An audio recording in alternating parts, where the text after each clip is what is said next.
आनंद लो प्रतिदिन के जीवन का में स्वागत है। यहाँ आने के लिए धन्यवाद। यदि आप आश्चर्य करते हैं कि प्रभु की आपके लिए इच्छा क्या है, तो आप अकेले नहीं। इफिसियों 2:10 हमें बताता है कि परमेश्वर ने आपकी सृष्टि की है और आपके लिए अच्छी योजना बनाकर रखी है। परंतु आप कैसे जानेंगे कि वो योजना क्या है? आज हमारा सौभाग्य है कि हमारे साथ Loren Cunningham youth with a mission के फाउंडर हैं। वे चर्चा करेंगे कि हमारे जीवन में प्रभु योजना हम कैसे समझ सकें।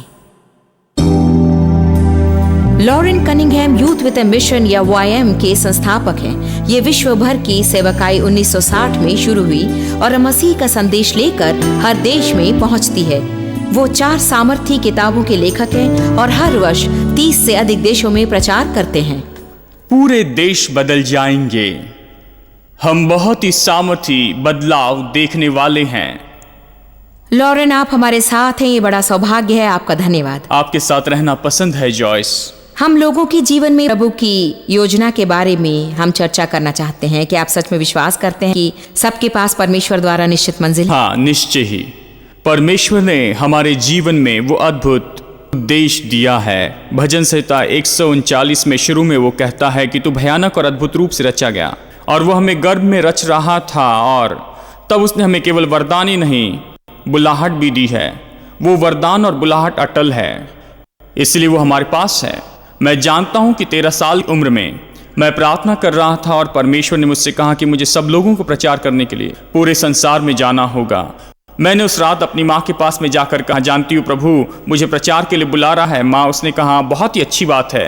अगले दिन वो मुझे बाहर ले गई और उसने मेरे लिए नए जूते खरीदे और उसने कहा पहन लो। और बाइबल कहती कि सुसमाचार सुनाने वाले के पैर सुहावने हैं। पिताजी हमेशा कहीं ना कहीं प्रचार करते थे, परंतु बाद में उन्होंने मुझे सहायता दी। जानते हो लॉरेन, मैं सोचती हूँ कि बहुत से लोग अपना लक्ष्य पूरा नहीं करते क्योंकि वे बस अपने आप को तुच्छ समझते हैं। आज हमारे समाज में असुरक्षितता की भावना ज़्यादा है। निश्चय ही ये स्त्री और पुरुषों, जवान और बूढ़ों पर हमला करती है, परंतु मैं सोचती हूँ कि खास रूप से महिलाएं अपने बारे में बुरा महसूस करती हैं और खुद को तुच्छ समझती हैं। मैं जानती हूँ आपने अद्भुत किताब लिखी है, शीर्षक है वाई नॉट वुमेन, क्या प्रभु स्त्री का उपयोग कर सकता है? आपने उसमें स्त्री के इतिहास के विषय में अधिक बताया है। क्या आप हमें इतिहास में स्त्री के विषय छोटी जानकारी दे सकते हैं, और क्यों हमेशा ऐसा लगता है कि उन्हें पुरुषों से कम महसूस कराया जाता है, और ये कि उन्हें जो करना चाहिए उसे वे क्यों नहीं कर सकती हैं? जॉयस, ये तो इतिहास के विषय में दुख की बात है कि आज भी हम ये कहावत कहते जाते हैं, आप उनके साथ नहीं रह सकते, उनके बिना नहीं रह सकते। यह सच में यूनानी विद्वान के द्वारा शुरू हुआ। उन्होंने ये शब्द ऐसे ही कहे और फिर रोमी लोगों ने उसे ले लिया और उन्होंने इसे एक पीढ़ी से दूसरी पीढ़ी तक पहुंचाया, क्योंकि ज़ूस यूनानियों का ईश्वर जब मनुष्यों पर बहुत ही क्रोधित हुआ तो उसने पैंडोरा बना दिया और उसने उस स्त्री को बनाया कि इस संसार में वो बुराई ला सकें। फिर परमेश्वर का वचन हमें बताता है कि आदि में परमेश्वर ने अपने ही स्वरूप और समानता के अनुसार स्त्री और पुरुष को उसने बनाया था। ऐसे बनाया तो फिर हम परमेश्वर के स्वरूप में बने हैं।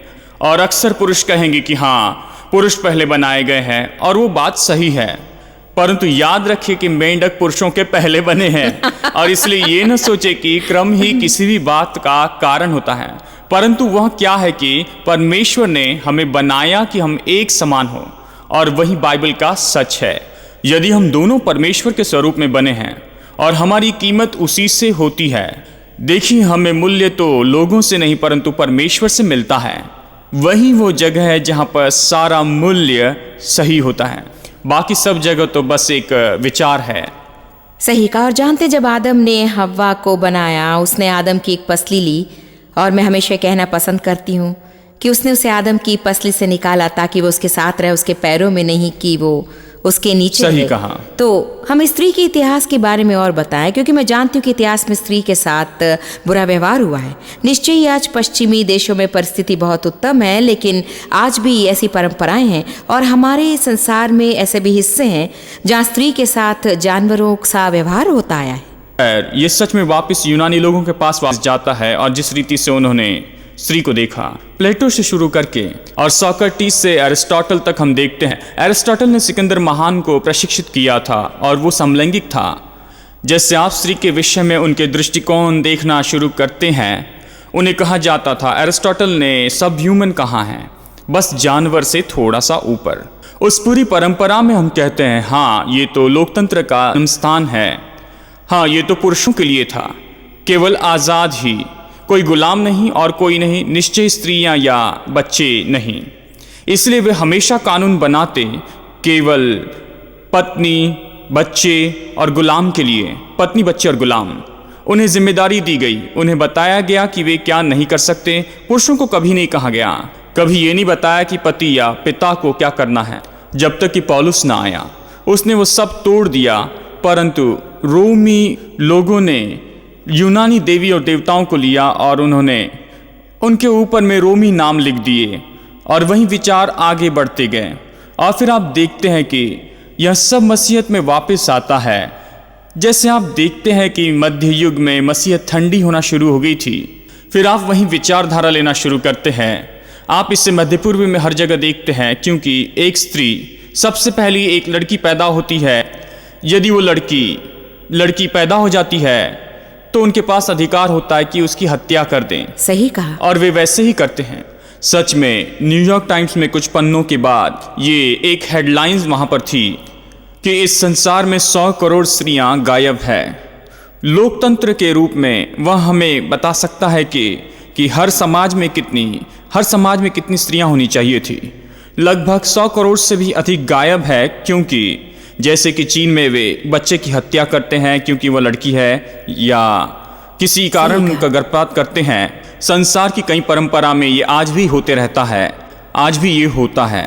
मैं सोचता हूँ कि ये वापस उत्पत्ति अध्याय 3 में जाता है, जहाँ शैतान स्त्री पर इतना ज़्यादा क्रोधित हुआ क्योंकि वह जिसे जन्म देने वाली थी, जिसके द्वारा उसका सिर निश्चय ही कुचला जाना ही था। सही कहा। तो वह हमेशा स्त्री और बच्चों से लड़ते रहता है।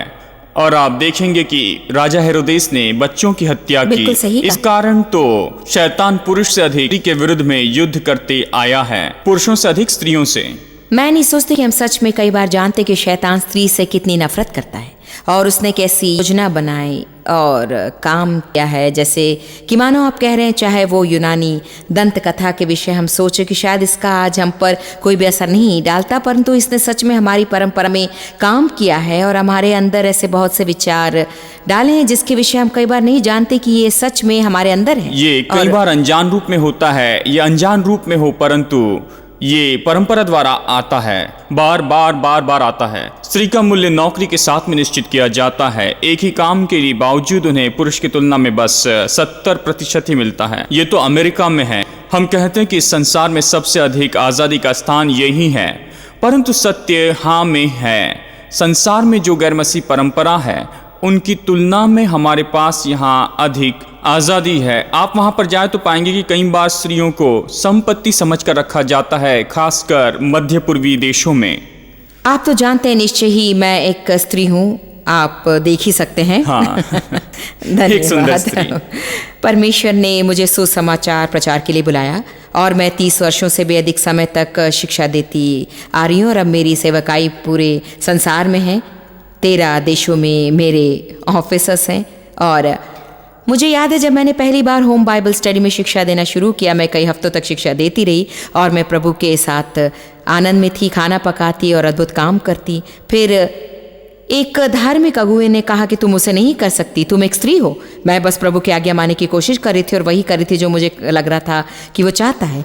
आज के दिन तक हर बार जब कोई मेरा इंटरव्यू लेना चाहता है, मैं कहती हूँ कि लगभग 85% बार जब कभी मेरा इंटरव्यू हुआ, लोग जानना चाहते हैं कि इस विषय में क्या कलीसिया में चुप रहे, तो मैं आपसे पूछती हूँ, क्या आप ऐसी किसी स्त्री को जानते हैं जिसका परमेश्वर ने महान रूप में किया? इतिहास हमें क्या बताया है, परमेश्वर स्त्रियों का उपयोग करता है या नहीं करता? क्रेन टेन बूम ने मुझे तब फोन किया जब वह 80 वर्ष की होने वाली थी। उन्होंने कहा, लोरेन तुम आकर मेरे लिए प्रार्थना करोगे? मैं विश्वास करता हूँ कि प्रभु मुझे 80वें जन्मदिन पर नई सेवकाई दे रहा है और प्रभु ने मुझे वचन दिया कि वो 10 साल तक और जिएगी और उसके बाद 90 साल के जन्मदिन पर वो मरी।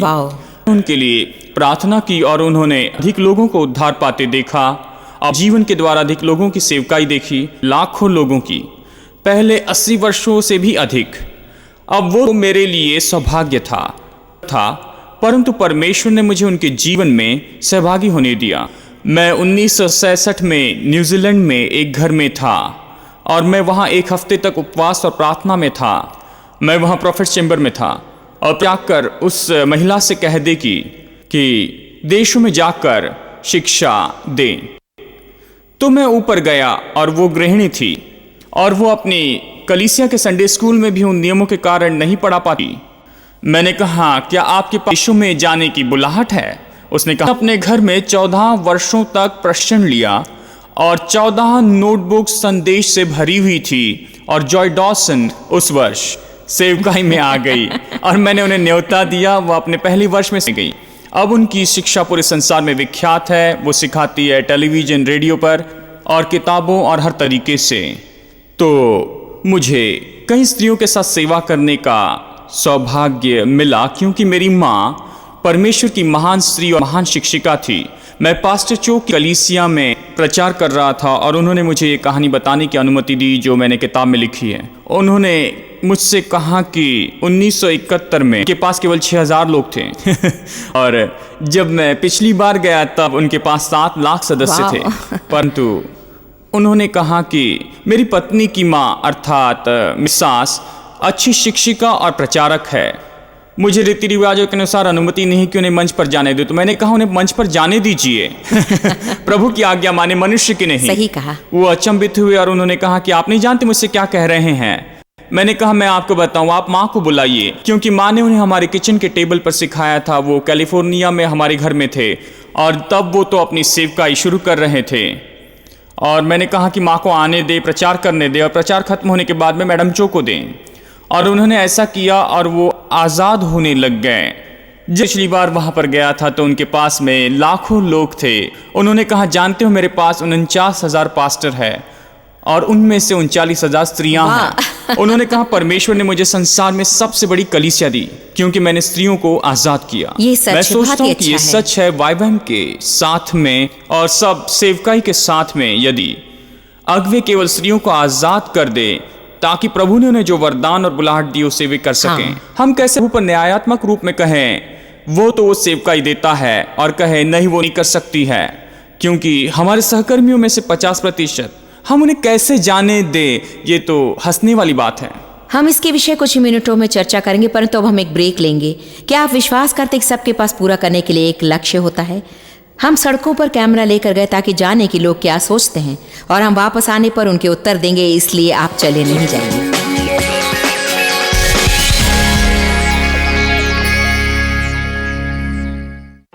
अक्सर लोग अपने लक्ष्य के विषय में बहुत ही गड़बड़ी में होते हैं।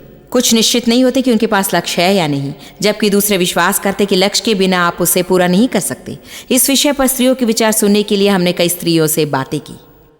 मैंने कभी नहीं सोचा कि मेरा कोई लक्ष्य होगा।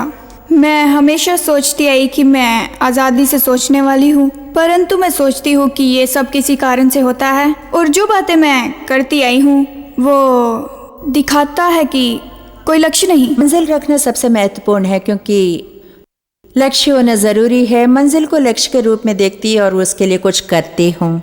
ये सचमुच दिलचस्प प्रश्न है और मुझे ये कहना ही चाहिए कि मैं निश्चय महसूस करती हूँ कि मैं उस बात की ओर बढ़ रही हूँ। मंजिल तो अपने अंदर जानना है कि आप किसी और बढ़ रहे हैं और मानो ऐसा किसी भी तरीके से नहीं हो सकता है। विश्वास है कि हमेशा पर्याय है, आप अपना मार्ग सदा चुन सकते हैं। यदि आप विश्वास नहीं करते हैं कि आपको कोई मंजिल है तो आप नहीं जानते कि कहाँ जा रहे हैं और जहाँ जाना चाहते हैं वहाँ कौन सा कदम लें।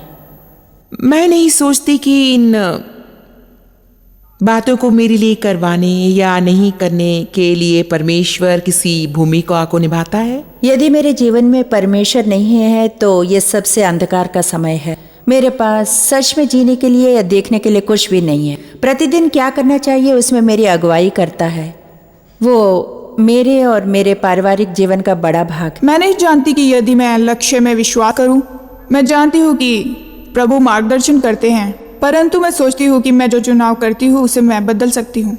मैं नहीं जानती कि मैं इसे क्या कहूँ, ये मंजिल है या वहम है। मैं निश्चय नहीं जानती कि मेरी एक मंजिल है, परंतु मैं सोचती हूँ कि मेरा एक उद्देश्य है। परंतु मैं नहीं सोचती कि ये मंजिल को दर्शाने वाली बात है। मैं सोचती हूँ कि वो अलग है। इन अलग अलग व्यू से ये तो निश्चय स्पष्ट है कि बहुत से लोग अलग अलग सोचते हैं। उनमें से कुछ के साथ मैं सहमत हूँ और कुछ के साथ नहीं हूँ। मैं निश्चय विश्वास करती हूँ कि हमारी मंजिल है, और मेरा विश्वास है कि प्रभु ने वो मंजिल हमारे अंदर रखी है और उसने पहले से ही उसके लिए मार्ग बनाया है। उस बातों का परिणाम क्या होगा उस पर हमारा चुनाव निश्चय ही असर डालता है, क्योंकि हम परमेश्वर के पीछे चल सकते हैं, आज्ञा मान सकते हैं, हम उसे पीछे ना चलकर आज्ञा भंग कर सकते हैं। तो ये दिलचस्प है ना लॉरेंस, सब लोग उन बातों की ओर अलग रूप में देखते हैं और उनका अलग दृष्टिकोण होता है। हम भी उन्हें अलग रूप में बांटते हैं, परंतु परमेश्वर के साथ हमारे संबंध पर यह आधारित होता सही है। कहा। आपकी मंजिल प्रभु में खोली जाती है। जैसे आप यीशु के साथ अपना पहला संबंध शुरू करते हैं तो वो आपको परमेश्वर के परिवार में लाता है। तब आपकी मंजिल आपके सामने खुलना शुरू होती है। वह उसे बहुत ही व्यक्तिगत रूप में आगे बढ़ा है। देखिए, एक मसीही होना मेरे लिए मानो सबसे ज्यादा उत्साहजनक बात है। कौन नहीं चाहेगा कि परमेश्वर के साथ चले और प्रभु की सुने और प्रभु की अगुवाई में चले और अपनी मंजिल पूरी करे, और आप जो कुछ हो सकते हैं वो हो। निश्चय ही जब परमेश्वर ने 13 साल की उम्र में मुझसे बातें की, मैं उस समय केवल इतना ही जानता था कि मैं संसार के हर देश में जाऊंगा, और मैं हर देश में गया। केवल कुछ ही लोगों ने वह किया सच है, कहा। और जैसे हम उसकी आज्ञा मानते हैं, उसने हमारे अंदर कुछ खाते रखी है। कुछ लोग सच में अकाउंट्स बनाने सही के लिए कहा, आगे बढ़ते सही। हैं, और संख्या से ही उन्हें बहुत ज्यादा प्रेम होता है। ये बिल्कुल सही। मुझे इस संसार में ये पसंद है। परमेश्वर की इच्छा मानना मेरे लिए मुश्किल काम नहीं है, परंतु मनुष्य कई बार उसे नहीं करने के कारण दूसरों पर सीमाएं रखते हैं, परंतु उन्हें ऐसा नहीं करना है। हम ब्रेक के पहले विशेष रूप में स्त्रियों के विषय चर्चा कर रहे थे, और हालांकि शैतान चाहता है कि वह हर एक से उनकी मंजिल को लूट ले। हम इतिहास में देखते हैं कि उसने विशेषकर स्त्री पर हमला है, और हम विश्वास करते हैं कि ये वापस उत्पत्ति में आता है, जब सर्प ने, जो सच में शैतान का प्रगटीकरण था, जब सर्प ने हव्वा की परीक्षा ली कि प्रभु ने जो कहा उसे वो ना करे, और उसने आदम को उसमें ला लिया। और फिर परमेश्वर आया और उससे बातें करने लगा, और फिर उसने सर्प से कहा कि स्त्री का बीज तेरे सिर को कुचलेगा, सामान्य रूप में तुझसे तेरा अधिकार ले लेगा। स्त्री का बीज तुझसे तेरा अधिकार ले लेगा। हम जानते हैं कि वो बीज यीशु मसीह है, जो हमारा और प्रभु है। इसलिए शैतान स्त्री से नफरत करता है, क्योंकि वो जानता था कि स्त्री का उपयोग किया जाएगा, कि वो परमेश्वर के पुत्र को लाएगी जो उससे हरा देगा। शैतान ने स्त्री से नफरत की और उसने उन पर हमला किया। विशेषकर वो कोशिश करता रहा कि परमेश्वर के वचन से संबंधित बातों में उन्हें चुप बैठा कर रखे। ये मुझे आश्चर्यचकित करता है कि आज भी वो गलत सोच कैसे हमारे समाज पर अपना असर डालती है। ये पहले जैसे तो नहीं है, परंतु मैं सोचती हूँ कि बहुत से लोग जो मुझे सुनते हैं और मेरी ये शिक्षा को पसंद करते हैं, सोचते होंगे कि क्या सच में उन्हें एक स्त्री की सुननी चाहिए। मैं आपको एक अजीब कहानी सुनाऊंगी। जब मैं केवल रेडियो पर आती थी, लोग मुझे देख नहीं सकते थे, वे सिर्फ मेरी आवाज़ सुनते। और यदि आप मेरी ओर नहीं देख रहे हैं तो कई बार मेरी आवाज़ को पुरुषों की आवाज़ समझी जाती, क्योंकि वो बहुत ही गहरी और भरी थी। हम शिकागो में एक कलीसिया में सेवकाई करने गए, और वहाँ एक व्यक्ति आया। उसने कहा, मुझे आपको एक अजीब बात बतानी है। कोई तरीका ही नहीं था कि मैं कभी किसी स्त्री की सुनता, क्योंकि मेरी मनोदशा ही थी कि कोई स्त्री मुझे नहीं सिखा सकती है। मैं सच में पुरुष प्रधान था। मैंने आपको रेडियो पर 6 महीने पहले प्रचार करते सुना, और फिर अंत में मैंने जान लिया कि आप एक स्त्री हैं, और आपकी शिक्षा ने मेरी जीवन को बदल दिया। और इस बात का इनकार मैं नहीं कर सकता कि परमेश्वर आपका उपयोग कर रहा है। ये सच में एक दुख की बात है, सच। क्योंकि मैं सोचता हूँ कि हमला पुरुषों के विरुद्ध में भी है, क्योंकि सबसे पहले हम जो कुछ प्राप्त कर सकते हैं। दूसरी बात, वो हमारे अंदर घमंड वो हमारी घमंड के लिए परीक्षा लेता है। हम सोचते हैं कि हम उत्तम हैं, और इसी कारण शैतान पहले नीचे गिरा था। इसलिए परिणाम स्वरूप मैं सोचता हूँ कि आप कम और पुरुष पाते हैं। उदाहरण के लिए कलीसिया में काम करने के लिए, क्योंकि हम परंपरा के अनुसार सोचते हैं कि हमें उत्तम होना चाहिए, और हम जानते हैं कि हम नहीं हैं। ये सच में मुश्किल है। देखिए, ये बहुत ही मुश्किल है। ये तो उत्पत्ति अध्याय 3 में शुरू होता है, जहां पर परमेश्वर ने सुझाव नहीं दिया था कि मैं चाहता हूं कि हमें बताए कि पतन के कारण क्या होने वाला था। और ये कि शैतान सच स्त्री और पुरुष के संबंध पर हमला करेगा के संबंध में और सेवकाई पर भी। हम यहाँ पर लक्ष्य के बारे में चर्चा करने के लिए आए हैं, परिवार के विषय में नहीं, परंतु उस लक्ष्य में पुरुष को एक सहायक दी गई है। ये बाइबल बताती है। वो शब्द एजेर है इब्रानियों में। ये शब्द तो बाइबल में 21 बार आया है। सहायक का 15 बार अर्थ है परमेश्वर मेरा सहायक हो। जानते हैं एबेनेजर मेरा सहायक हो। 15 बार ये परमेश्वर की सहायता मांगना है। 5 बार ये एक देश को अपने से बड़े देश से मदद मांगने के विषय में है। यदि आप स्कूल में हैं, आपको मारा जाता है, तो आप छोटे भाई को मदद के लिए नहीं बुलाते, बड़े भाई को बुलाते हैं। और तो 20 बार ये हमें बताता है कि बड़ा छोटे की सहायता करता। परंतु इसमें हम सोचते हैं कि हाँ, मेरा ये व्यक्तिगत गुलाम है, मेरा सहायक है। और सच में देखा जाए तो वो शब्द एजेर उस एक जगह पर इसके पहले एक शब्द रखा गया है जो कहता है कि वे एक सम्मान है, आमने सामने, व्यक्ति से व्यक्ति। हमें एक साथ सहभागी होना है। हमें एक के ऊपर एक नहीं परंतु एक समान होना है। जब पौलुस फीबी से बातें करता है और रोम में फीबी के विषय बताता है, रोमियो अध्याय 16 में वो कहता है कि वो एक डायकोनॉस है। और सब जगह पर हम इसे देखते हैं कि इसका अनुवाद किया गया है। और वो तो सेंक्रिया की कलीसिया में सेविका थी। जब कभी ये पुरुष से जुड़ा होता है तो वे सेवक शब्द उपयोग करते हैं, परंतु यहाँ पर उन्होंने सेविका शब्द रखा है। वो कलीसिया की सेविका तो थी। अनुवादकों की मनोदशा के कारण अनुवादकों वहाँ की रखा मनोदशा, गया। आप उन पर दोष नहीं लगा सकते हैं, उन्हें ये बार बार बताया गया है। फिर उसी भाग में दूसरे वचन में वो कहता है कि वो कई लोगों की प्रोस्टाटस थी जिसमें मैं भी एक हूं। प्रोस्टाटस शब्द का अनुवाद सहायक होता है। अब हर जगह उसका उपयोग हुआ है। यहाँ है स्वामी, प्रभु, अगुआ। सच में तो जोसेफस ने इसे 20 बार कैसर के लिए उपयोग किया है। एक बार वो कहता है कि वो पूरे संसार के लिए प्रोस्टाटस है। वो शब्द सहायक का उपयोग नहीं कर रहा, नहीं तो उसे मार दिया जाता। परंतु देखिए वो शब्द जो बायस है वो अनुवाद में आता है। इसलिए हम नहीं देखते कि डेबोरा देश की अगुवाई करती थी। वो भविष्यवक्तिनी थी और देश की अगुवाई करती थी। शमूएल के समान ही सेवकाई थी। उसने सच में हमें बाइबल का एक भाग दे दिया है। यदि आप न्यायों में देखिए अध्याय 4 में हम देखते हैं कि ये सब उसके द्वारा बाइबल में पवित्र आत्मा से आता है। यदि आप चाहें तो 866 चाहते हैं तो बहुत ही आसानी से हम देखते हैं कि ये स्त्री के द्वारा बाइबल में आया है। तो परमेश्वर ने हमेशा स्त्री का उपयोग उसने किया है। हमेशा स्त्री का उपयोग और किया वो है उनका उपयोग हमेशा करता रहेगा, है ना? और करेगा ही। मुझे खुशी है कि आप हमारे साथ कल भी उपयोग रहेंगे। पूरे संसार में हो रहा है। और जैसे मैं हर जगह यात्रा करता हूँ, मैं आपको धन्यवाद। देखता हूँ। तो जानिए कि आपकी मंजिल क्या है और स्त्री होने के नाते आजादी महसूस कीजिए। कल फिर मुलाकात करेंगे। प्रभु आशीष दे।